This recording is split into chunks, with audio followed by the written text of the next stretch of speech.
Hello, everybody, and welcome to another very interesting and thought-provoking webinar. This time with my friend Glen Merzer. Maybe many of you know him because we've done webinars before, but he is the author of America Goes Vegan, which I have, and I've done it. We've covered it in our book club, and also Food is Climate, which we've also read in a book club. And anyway, Own Your Health. Glenn has also collaborated with Chef AJ and recently with the book that Shada and myself wrote, and Glenn helped us so much put it together because it wasn't an easy book to put together. So, and besides Glenn, you have written other books as well. So Uh, welcome. Tell us about Good what to else. see you, Gustavo. I've got more than a dozen books that I either wrote or co-authored. But today we are going to make plant-based history. Do you know why? No, tell me. Well, because I've got a YouTube channel, The Glen Merzer Show, that I started about a year ago. And as you might remember from when you started a channel, it takes a while to build up the subscribers, and you finally build up to 100, and then you're at 120 and 130 and you think, when am I going to get to 200 and then 250? And it just takes a long time. Well, I'm at 980. So this video could get me over the 1,000 mark. And what Yes. I think happens when you go over 1,000, you get a phone call from the CEO of Google and they give you a Tesla. I think that's what happens. So I'm hoping to get over 1,000 subscribers.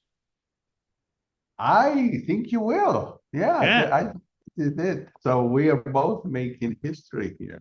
yeah. Okay. So this could be the video that does it, that gets me over 1,000. So if you're listening, you could go to the Glen Merzer Show and subscribe. Get me over 1,000. Yes, so that you can get the phone call. Yes, and the Yes. Tesla. And yes, exactly.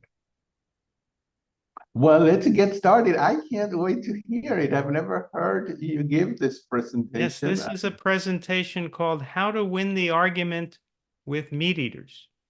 Mm-hmm. Okay. Well, All I right. need to hear that. So it's all yours. All right, here we go. How to Win the Argument with Meat Eaters. That's the subject, and I'm assuming that the audience for us skews vegan. But for those who may be listening and are not vegan, please take this as an argument for why you should join our team. We'd love to have you, and we need more members of the club. There are generally three reasons why people adopt the vegan diet: for their own health, for the environment, or for the animals, to end the cruel confinement and slaughter of animals. All three arguments are equally valid and persuasive to me, and probably to many of those listening. But what's the best way to convert meat eaters to veganism? Is it to try to convince them that meat eating is cruel to the animals, that we have no moral right to effectively enslave and kill other sentient beings? Or is it to try to raise the alarm about how animal agriculture burns the land and creates deserts, wastes tremendous amounts of water, pollutes our waters, fouls the environment with cesspools of manure, and is responsible for most of the deforestation in the world and most of the biodiversity loss, and is the leading cause of climate change? In short, the fact that animal agriculture is an environmental nightmare. Or is it to try to convince people that they'll live longer and thrive on a vegan diet? Should we simply appeal to people's immediate self-interest? They will likely become healthier and live longer if they give up animal foods. Well, you may sense that the person you're debating is most open to the environmental argument, and so you may decide to go with that. Or maybe your meat-eating friend thinks of herself as a big animal lover, then you may want to stress the moral argument about killing sentient beings. There's no one right answer, but I want to suggest what I believe is the strongest argument to be prepared to make with non-vegans. I don't think anybody has ever argued that confining, slaughtering, and eating animals is better for the animals. That's a hard case to make. Meat defenders generally grant that advantage to the vegans. And almost all meat eaters with any degree of environmental consciousness concede that the plant-based diet is better for the environment in all kinds of ways, since it's impossible to argue that cesspools of manure, the industry calls them lagoons, improve the environment, or that gigatons of methane belched into the atmosphere improve the climate, or that chopping back the Amazon to allow for cattle grazing does the planet any good, or that the trawling of the ocean floor by industrial fishing helps the oceans. Meat eaters often know that, but it just doesn't matter enough to them. That's why I think it's most important to lead with the health argument, or at least be prepared to make the health argument. Who wrote these words? Choosing to avoid meat and eat a plant-based diet has never seemed so virtuous and necessary. Between the intrinsic cruelty of industrial livestock production and livestock's climate footprint, estimated by the UN's FAO to be 14.5% of all greenhouse gases worldwide, significantly greater than that of plant agriculture, it has become increasingly difficult to defend the place of meat and animal source foods in our diets. Who wrote these words? They were written by Gary Taubes, perhaps the leading advocate of beef eating and the keto diet. Even Gary Taubes, you see, concedes the animal cruelty argument and the environmental argument. He just believes that though it's a shame that animal agriculture destroys the environment and is cruel to animals, eating them is healthy. So if we win the health argument, the other side has nothing left, as Gary Taubes has effectively conceded. Two kinds of scales symbolize the opportunity here. The first is the balance scale, because the argument you will hear most often from meat eaters is a balancing of goods versus harms. Almost all meat eaters concede, after all, the environmental and animal cruelty debate. So what these meat defenders do is balance the harm done to animals and to the environment with the supposed good of meat eating to your health. You've heard people say something like, yeah, it's a shame that the animals have to die and I wish they were treated better. And I know that the methane emitted by cows is bad for the climate, but after all, animal foods are healthy and people have to get their protein and their calcium. And those harms are a shame, but they're the price we just have to pay because people's health comes first. I don't want to be weak or anemic or protein deficient. So, if you could convince these people that animal foods are in fact unhealthy, that everything they believe about meat eating and health is a myth, they have no case. When the truth hits them that meat and dairy are in fact making us sick and killing us, and that we would have far more food if we didn't feed our food grains to animals, that balance scale becomes pointless because all the weight is on one side of the scale. And then there's that other scale, the scale that you weigh yourself on. This scale is even more important to most Americans because, along with Mexico, which now eats a diet resembling ours, we are the fattest nation on Earth. North America is the fattest continent on Earth.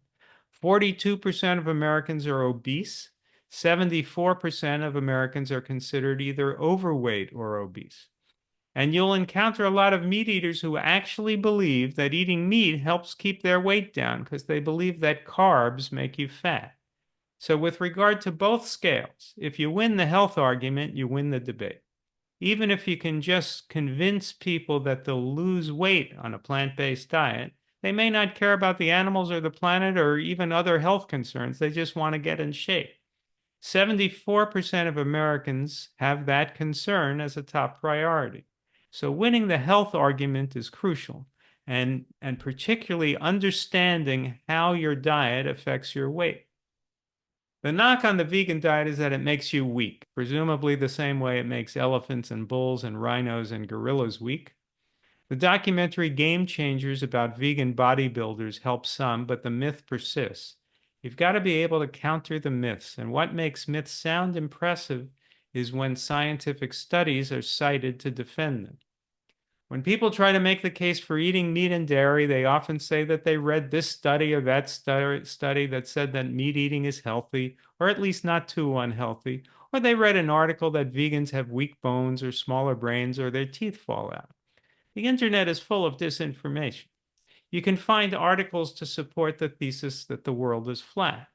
The truth is that the overwhelming evidence in scientific studies supports a plant-based diet. Study after study shows that the plant-based diet leads to healthier blood pressure and lower risk of cardiovascular disease and cancer than a diet high in animal foods. Study after study shows that the plant-based diet leads to a healthier weight than a diet high in animal foods. You can browse nutritionfacts.org to find countless videos about studies that support the vegan diet.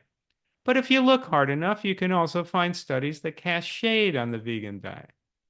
Just Google, "Is a vegan diet healthy? Studies," and you'll find a world of articles and links to studies detailing the health advantages of a vegan diet. And you'll also find some articles and studies that claim that a vegan diet is risky. It took me just a minute to find a study that claimed, quote, "Vegans have a greater prevalence of mental health problems, which may lead to a poorer quality of life. An optimal diet should be balanced, consisting of lean meat, nuts, fresh fruits and vegetables, and olive oil. A wholesome diet is essential in maintaining a healthy gut flora, which in turn is pivotal in avoiding inflammatory disorders." Now, if you're a committed longtime vegan, you read attacks like this associating veganism with mental health problems, and you tend to roll your eyes and wonder where the heck they come up with this nonsense. What's the basis for this extraordinary accusation? If you're not already a vegan, or maybe you're considering becoming a vegan, it sounds alarming. Vegans have a greater prevalence of mental health problems. That doesn't sound good. Maybe the vegan diet is too extreme if it leads to mental health problems.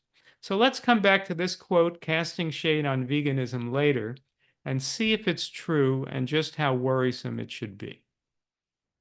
Why is it that you could find a study to support almost any proposition in the world of nutrition? Because research scientists do so many bad studies. There's a lot of money in research, and studies are done that are designed to create confusion. Maybe there's an incentive for research scientists to create confusion because that enables them to get more grants to do more studies. There are no studies, after all, as far as I know, on the motivations of nutritional research scientists when they design studies, but I'd love to see that study. Anyway, here's the problem. Let's say you want to do a study on whether or not a vegan diet is healthy. You could contrast one group eating vegan with one group eating meat, right? Now, it's sometimes said that the ideal research study is a double-blind, placebo-controlled, randomized study. That's how drug studies are often done. So if you do that, you'd have a highly regarded study.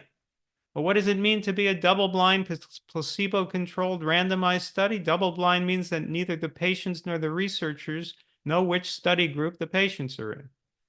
So if you're testing a new drug, neither you nor your doctor knows if you're getting the new drug or a placebo. How do you do that with food? Put on a blindfold every time you eat? You can't do that.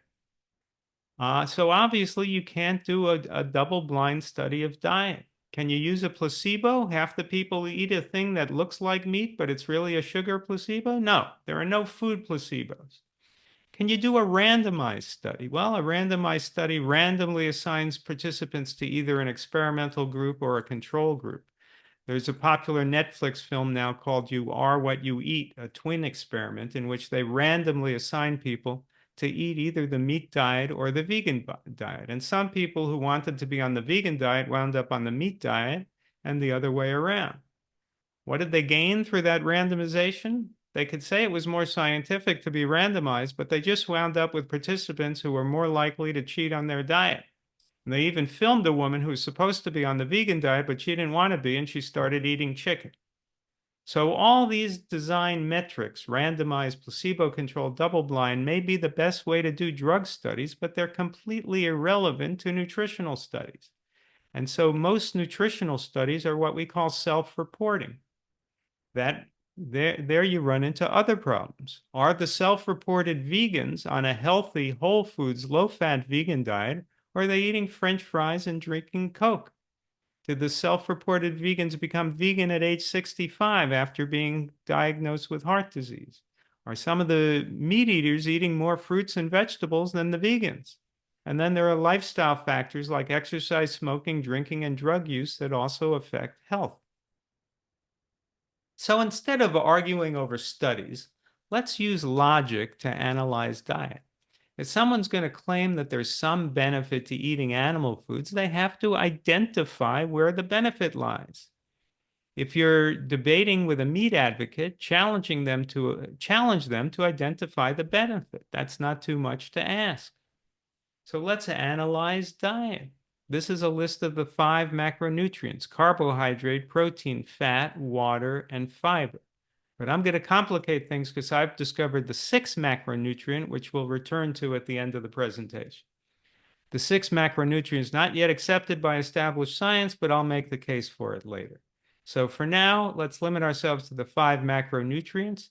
Sometimes water and fiber are excluded from this list, but you need all 5 of these to live, so let's call all 5 macronutrients.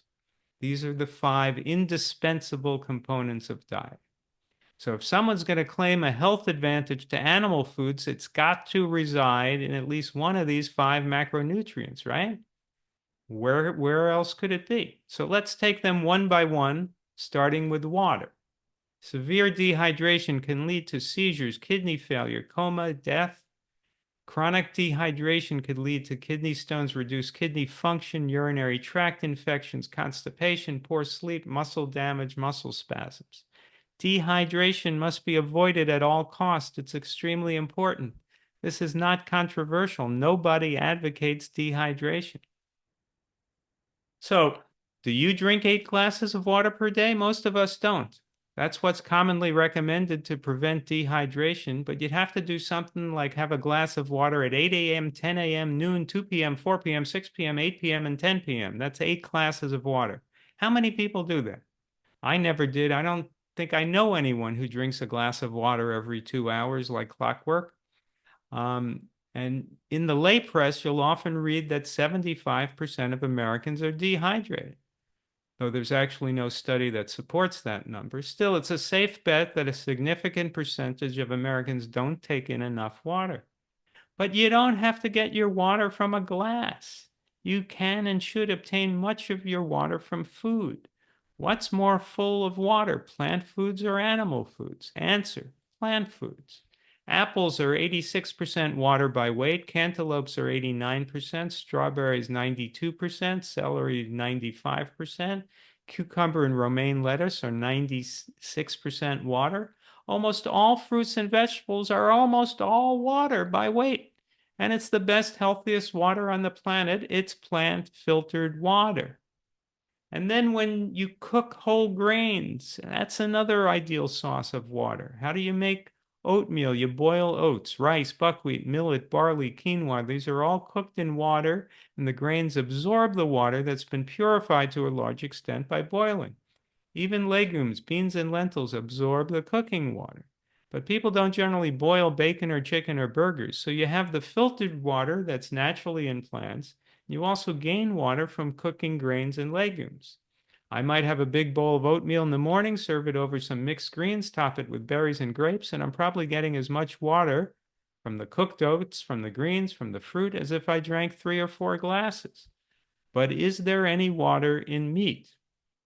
Yes, there's some water in meat. Meat has to be cooked, of course, and the higher the cooking temperature, the more water will be lost.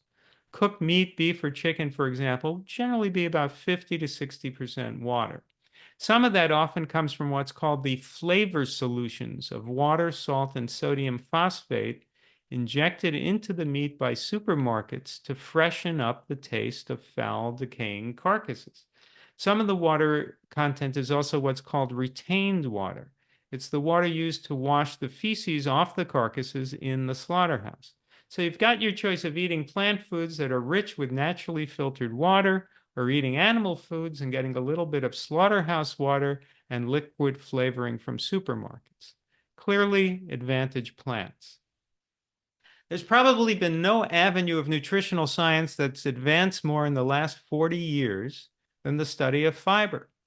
We know that it healthfully slows down digestion, normalizes blood sugar levels, carries cholesterol out of the body, promotes healthy colonies of bacteria in the gut, lowers the risk of heart disease, diabetes, diverticular disease, colon cancer, and constipation, and has countless other beneficial effects, including fighting depression. And of course, fiber is only in plant foods. There's absolutely no fiber in any animal foods unless you get lucky and eat a fish that swallowed part of a fishing net. One reason you need fiber is for the metabolites they produce. Metabolites are substances produced during metabolism, the reactions in our cells that change food into energy. And it just so happens that dietary fiber is crucial to creating metabolites that improve our health and even metabolites that can improve our mood. As explained in the book Fiber Fueled by Dr. Will Bolshevitz, plants protect and nourish us in part because of fiber.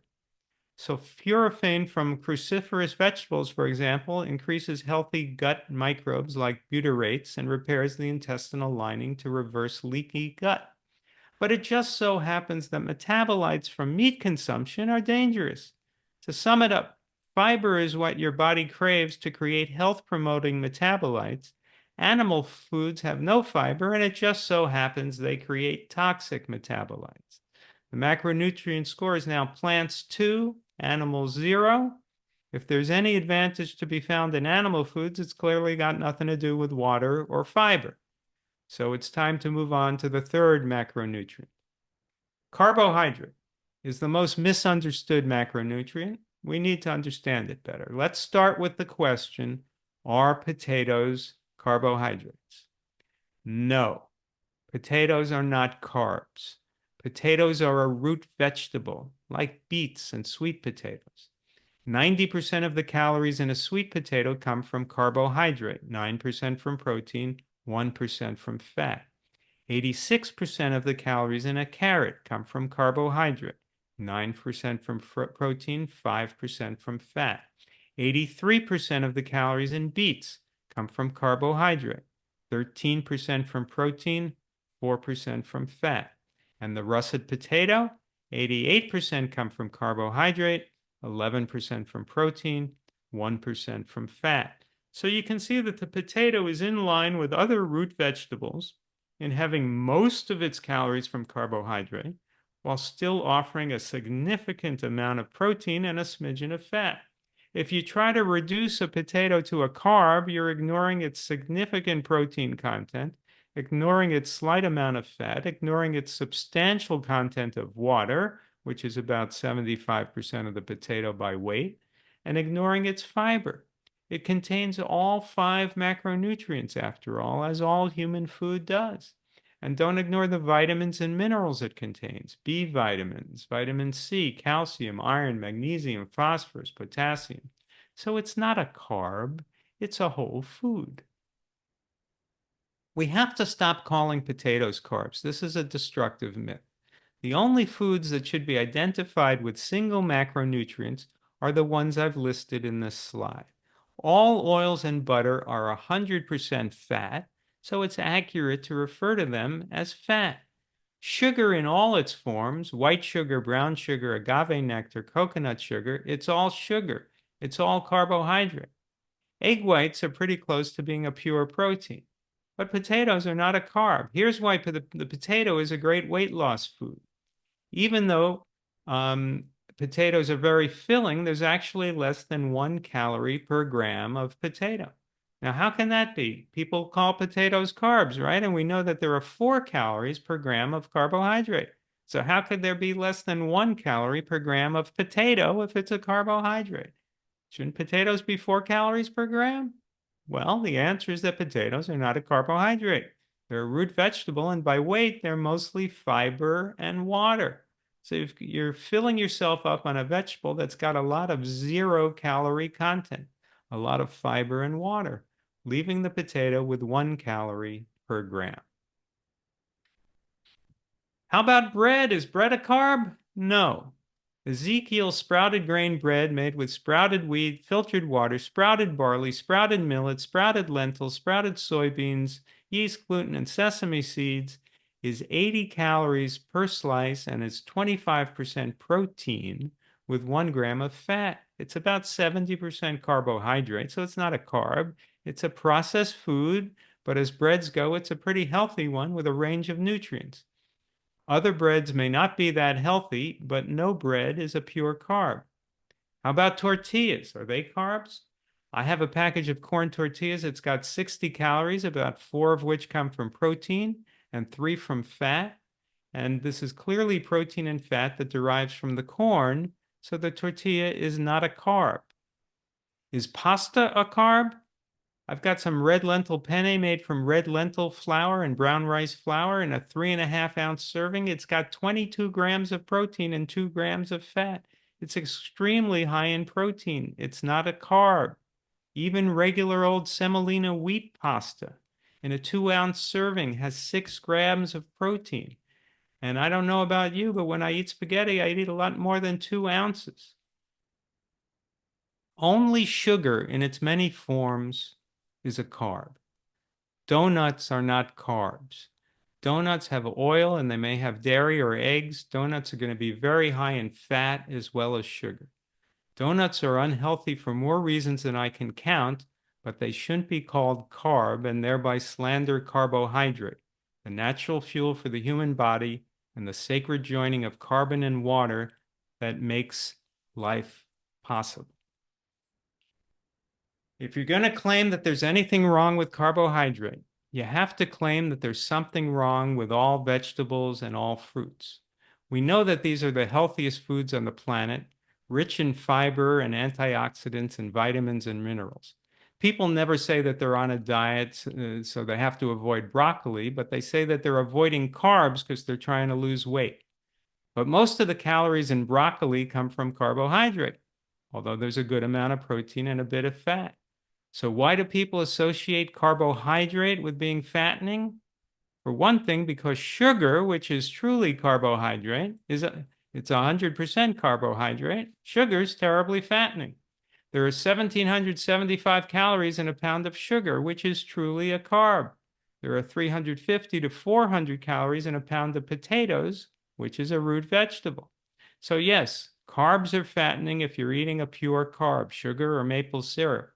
But don't mislabel potatoes as carbs and then claim they're fattening. Carbohydrate within whole foods is a good thing. It's human fuel. You can't live without it. Plants are what provide you with carbohydrates. Just as there's no fiber in meat, there's no carbohydrate in meat. So once again, we have a no-brainer macronutrient category. When it comes to carbohydrate, which is indispensable to life, plants provide it and flesh foods simply do not. So clearly plants are superior to animal foods when it comes to macronutrient number 3, carbohydrate. That brings us to fat. The advocates of the paleo diet and the keto diet want to try to convince you that fat doesn't make you fat. The argument is so preposterous that it's kind of hard to take seriously. Look, we know what contributes to obesity. Highly caloric foods, including some vegan ones. Alcohol, all forms of isolated sugars and oils, which are 100% fat, and flesh foods, which are usually in the range of 50% fat, and dairy foods, which are extremely high in fat. When you eat a whole foods vegan diet, and if you eliminate or absolutely minimize sugar, oil, and alcohol, it's all but impossible to get fat. Now, you need some fat in your diet. It's one of the macronutrients after all. So what's the problem with eating too much fat? To start off with, it's got 9 calories per gram instead of 4 calories per gram of carbohydrates. So over time, if you're eating a diet that's 35 or 40% of your calories from fat, of course you'll gain weight compared to a diet that's 10% calories as fat. Just in my lifetime, the average middle-aged woman or man in the United States is about 25 to 30 pounds heavier than they were when I was a boy. Since 1960, the prevalence of adult obesity in the United States has more than tripled, from 13% in 1960 to 42% today. And I like to note that since Obamacare went into effect in 2013, giving upwards of 20 million more Americans access to medical care, obesity in America has increased from 36% to 42%. So clearly, going to the doctor isn't a very effective way of combating obesity. Nobody should be fat shamed. We're not trying to hurt anyone's feelings here. We're trying to stay on point in a debate about health. But we can't pretend when we discuss health and nutrition that obesity is anything other than a disease state. Being obese is statistically associated with greater all-cause mortality, heart disease, hypertension, cancer, type 2 diabetes, stroke, high cholesterol, fatty liver disease, gout, arthritis, and more. And when you have what's called metabolic syndrome, this group of conditions that are linked, obesity, heart disease, high cholesterol, type 2 diabetes, hypertension, each condition contributes to the other. Is it the obesity that causes the hypertension that causes the heart disease? Why are all these diseases linked? Because it's the cheeseburger and the pork that causes the obesity and causes the heart disease and the high cholesterol and the type 2 diabetes and the high blood pressure. These diseases are all linked because they have the same cause, the fatty, animal-based Western diet. Now, it's not only animal foods that make the Western diet fatty. Oil is also a factor. But all those fatty foods can result in high cholesterol teaming up with saturated fat to create atherosclerotic plaques that attack the arteries and ultimately the heart. Question: of all the mammals, how many develop atherosclerosis? Let me give you now the complete list of all the mammals that struggle with atherosclerosis. That's the list. Just like we're the only species to take selfies, it just so happens that we're the only species to get atherosclerosis. We should have been able to deduce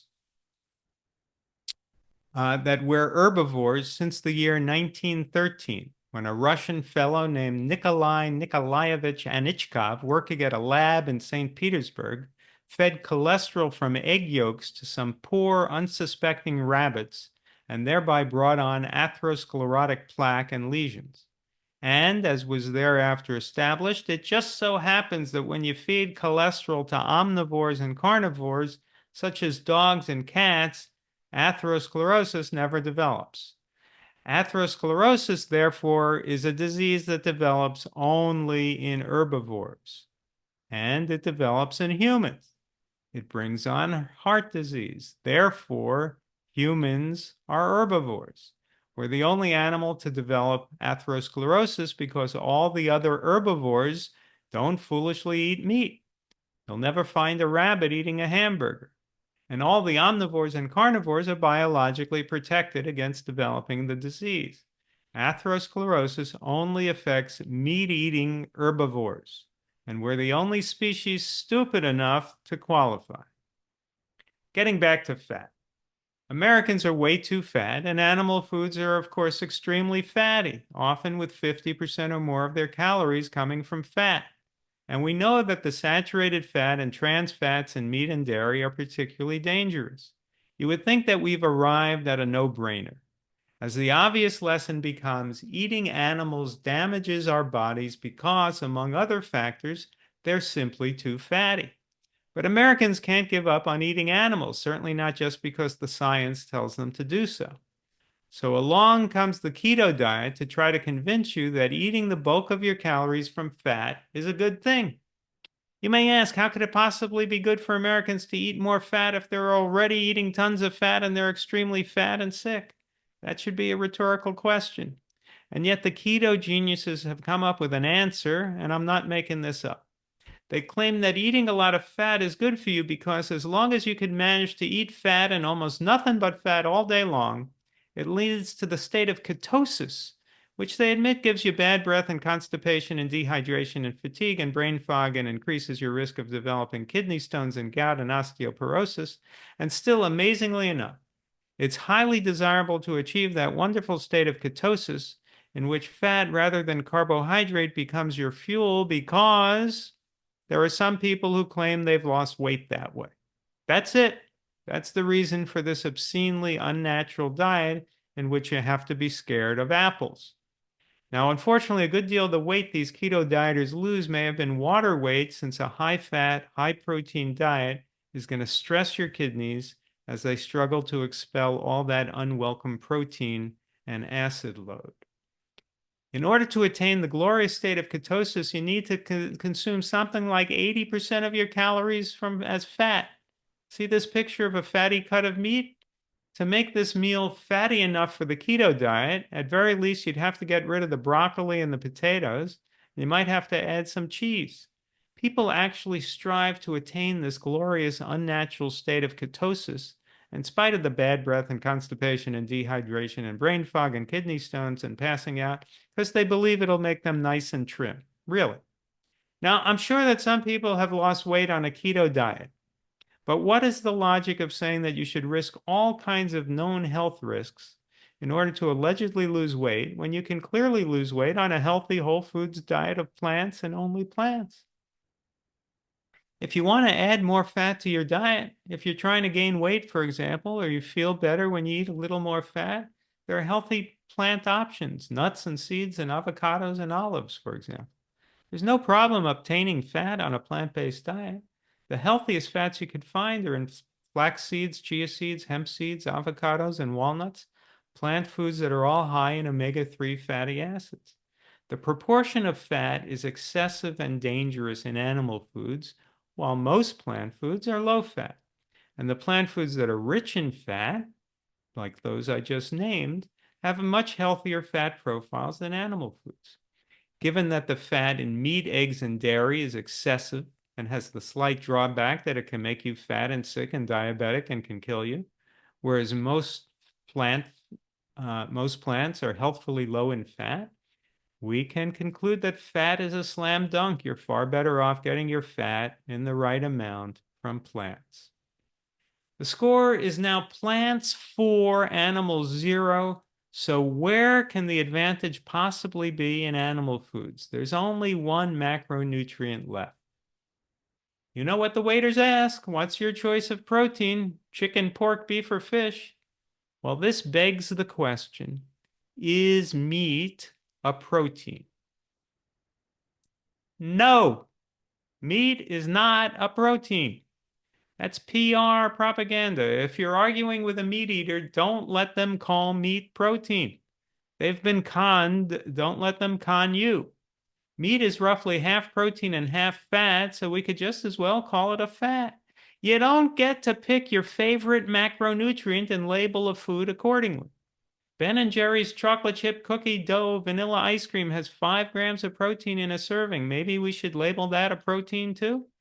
Meat is not protein. Meat is muscle tissue from a dead animal, full of fat and cholesterol and toxins and endotoxins, as well as protein. In what the New York Times called the most comprehensive large study ever undertaken of the relationship between diet and the risk of developing disease, popularly known as the China study, Dr. T. Colin Campbell demonstrated that animal protein is carcinogenic. It's high in the amino acid methionine, which is implicated in the growth of cancers. Dr. Campbell's work proved that it just so happens that while animal protein brought on cancer, plant protein did not. Therefore, there should really be no dispute that plant protein is superior to animal protein. It's also superior because it's not excessive. Excessive protein does the human body no good because the body cannot store protein. You simply excrete it, and an overload of protein causes an acid load that stresses the kidneys. To make the case that you need animal protein to live or to thrive, you have to argue that you can't build muscle well on a vegan diet and that vegans must be falling down all over the place. But that's just not true. This is an image of the vegan bodybuilder Robert Cheek. The final score of the 5 known and established macronutrients is 5-0 in favor of plants. There's no macronutrient for which you could find an advantage in eating animal flesh or dairy. Now, you could imagine the embattled defender of the paleo or keto diet conceding, okay, I'll admit the whole food vegan diet is superior for the 5 macronutrients, but what about the micronutrients? Vitamins, minerals, antioxidants. Beef is full of vitamins and minerals. Well, where does a cow get its vitamins and minerals? From eating plants. There isn't a single vitamin or mineral that we need to cycle through an animal in order to obtain it. We could obtain it the way the animal does, from eating plants. And antioxidants are hugely important. They prevent oxidative stress to brain cells, to heart cells, to your eyes, to your organs. They reduce inflammation. They can prevent cancer. And they're essentially only in plant foods. You don't eat sausage to gain antioxidants. You eat berries and grapes and celery and beets, all kinds of fruits and vegetables. Toxins accumulate in the food chain and get stored in the liver and in the fatty tissues of animals. The grain that we feed to animals is almost never grown organically. It's heavily sprayed. The bigger fish that eat the smaller fish will be more likely to have higher levels of toxins. Plants filter out toxins. Organically grown plants are your best bet to eat clean food without toxins.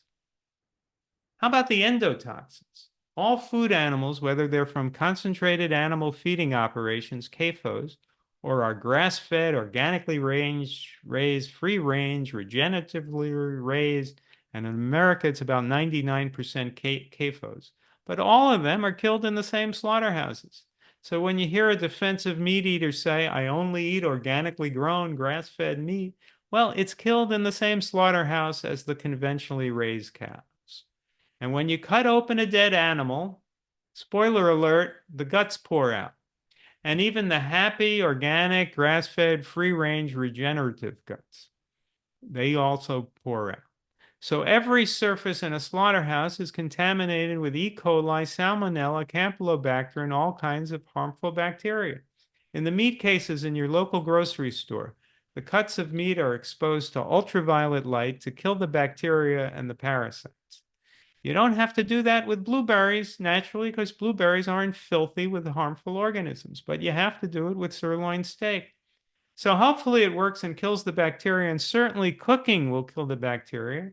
But these toxins then turn into endotoxins. Endotoxins are the main component of the outer membranes of the cell wall of the bacteria.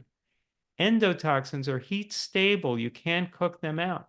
When people eat meat, they may kill all the bacteria with cooking, but they're giving themselves a dose of endotoxins 3 times a day. Why would you want to do that?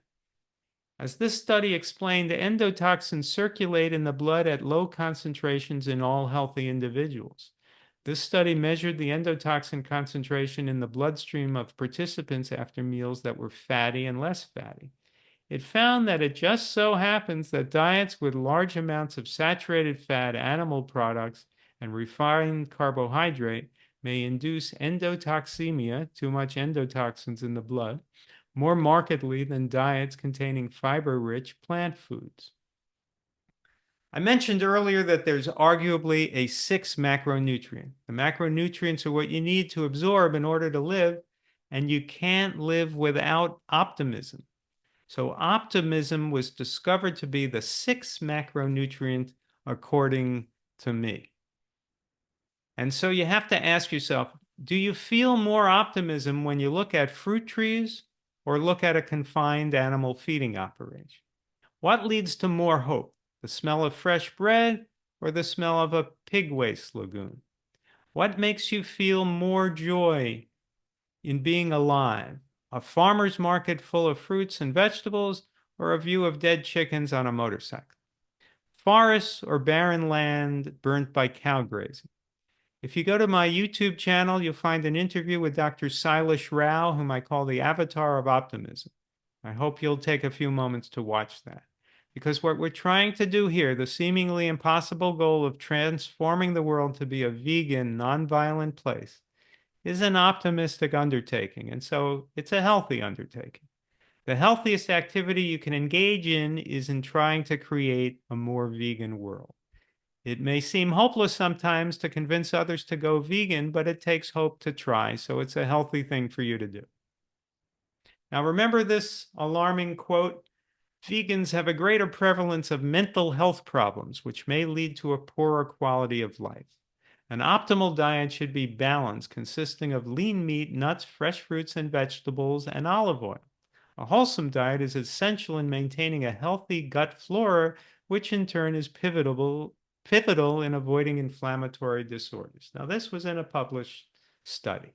Now that we've analyzed nutrition a little bit, let's analyze this quote.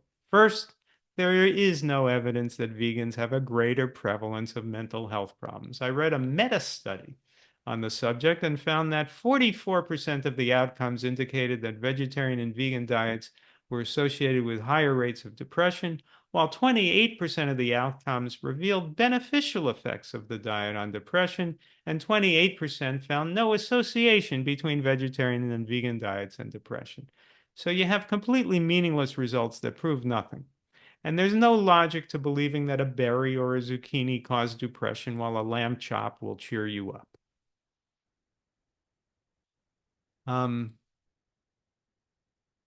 So the first sentence, presented as if it's true, is in fact utter nonsense. The second sentence, an optimal diet should be balanced. Well, that's meaningless also. Balanced in what way? Between healthy and unhealthy foods? Between processed and unprocessed foods? Between clean foods and filthy foods rife with bacteria? Why are we striving for balance instead of health? Consisting of lean meat. Lean meat does not exist. It's like clean coal. It's a marketing ploy. It's not a thing that really exists. Meat has fat inextricably connected to its protein. And if there really was such a thing as a low-fat piece of meat, it would just be wildly high in carcinogenic animal protein, which would make it even more dangerous. Consisting of lean meat, nuts. Okay, nuts may be healthy, but they're also fatty. So if you have meat, which is fatty, not lean, and nuts, that's a lot of fat. Fresh fruits and vegetables, that's good, that's good. And then the next thing it mentions is olive oil. I didn't know that olive oil was one of the 5 basic food groups. Olive oil is 100% fat. So if you're eating a diet with a lot of meat and nuts and olive oil, your destiny is obesity and type 2 diabetes. But this is what these researchers consider a balanced diet. It's balanced between fat, and fruits and vegetables. A wholesome diet is essential in maintaining a healthy gut flora. Yes, but we know that meat and eggs are rich in choline and carnitine, which creates microorganisms in the gut that create TMAO, leading to vascular oxidative stress and heart disease. So meat is terrible for the gut flora, creating toxic metabolites. But here it's presented without evidence as part of a healthy, balanced diet that's good for your gut flora. So what you want to do is produce short-chain fatty acids in your gut, and you produce them when the bacteria in your gut ferment fiber, not meat. Meat causes gut dysbiosis. And so this whole attack on vegans is emblematic of the empty attack on vegans, brimming with ignorance. But I don't let it depress me because I'm a happy vegan. You may have noticed that I use the phrase "that just so happens" several times in this presentation. Animal agriculture just so happens to have a horrific impact on the land, as the leading cause of deforestation and biodiversity loss, pollutes our waterways, and is a leading cause of greenhouse gases in the atmosphere. It just so happens that dietary fiber is crucial to creating metabolites that improve our health, and even metabolites that can improve our mood. It just so happens that metabolites from meat consumption are dangerous. The study found that it just so happens that diets with a large amount of saturated fat, animal products, and refined carbohydrate may induce endotoxemia more markedly than diets containing plant-rich foods. Well, of course, it doesn't just so happen. It happens because we are primates, cousins to the great apes, who eat a plant-based diet, practically a vegan diet. And that's how we evolved to eat. We are herbivores, and every time we stray from that, it just so happens that we damage our health and our world. That is what you need to know and convey to others to help promote a vegan world. These are my latest books, starting there with Live Your Healthiest Life by Gustavo Tolosa and Sheda Soleimani, and I'm the co-author. Own your health. Food is climate. America goes vegan. You could contact me through glenmerzer.com. This is my, I shouldn't really say my next book. It's Chef AJ's next book, but I helped her with it. It's called Sweet Indulgence. It's available for pre-order on Amazon today and Barnes & Noble and bookstores in general. And this is my YouTube channel. Please subscribe to the Glen Merzer Show. Help me get over 1,000 subscribers. Last I checked, I was at 980. So this video could help me get over the top. Thank you very much. I will stop the share now. Go back to Gustavo. Well, thank you. That was wonderful, Glenn. Thank you. Really enjoyed it. So did I And convince you to go vegan, Gustavo? I think I am pretty convinced. Okay. So, yeah, more than vegan, you convinced me to go plant-based. Okay. So no, that is good. I mean, you know how people, and I think you mentioned it, can eat a very unhealthy vegan diet. Yeah. So I think we do need to stress that we're really promoting an unprocessed way of eating that is based on plants. Whole plant food diet. Well, Well, I'll tell you, Gustavo, your book with Shada, Live Your Healthiest Life. I meant to have a copy right here, but I don't. But that book is getting just such a warm reception from everyone who reads it. It is. So I hope people will take a look. It's right here. There it is. Yeah, it's also available on Amazon and on Shada's website, which is Healthy Cooking with Shada, or my website, Plantemus, PLANTEMUS.com. And yeah, and people get a really good deal because they get a bonus PDF, beautifully designed, and it has some of Shada's best rice recipes and some of my best desserts in it. So you can claim your bonus PDF after you purchase the book. People have to send in an email with proof of purchase to where? That's right. They just need to send us a little short email with the proof of purchase. The email is LYHL. That stands for Live Your Healthiest Life. So LYHL bonus at yahoo.com. And then they will automatically get this wonderful PDF. So, okay, well, thank you again. Thank you, Gustavo, for the opportunity. Yeah, anybody watching this video on our YouTube channels, please share it, give it a thumbs up, and that way we can reach more people and really show them how they can have a healthier existence. Okay? They don't have to be sick all the time. Yeah. We just have to convince a few billion more people to go vegan. Just a few billion, and really, it's not that much. Yeah. Yeah, we'll a do billion it. here, a billion there. We'll do together. We can do this. Yeah. Well, I hope to see you in another webinar together soon. Okay. And thank you everybody for watching. See you soon, Gustavo. Okay. Well,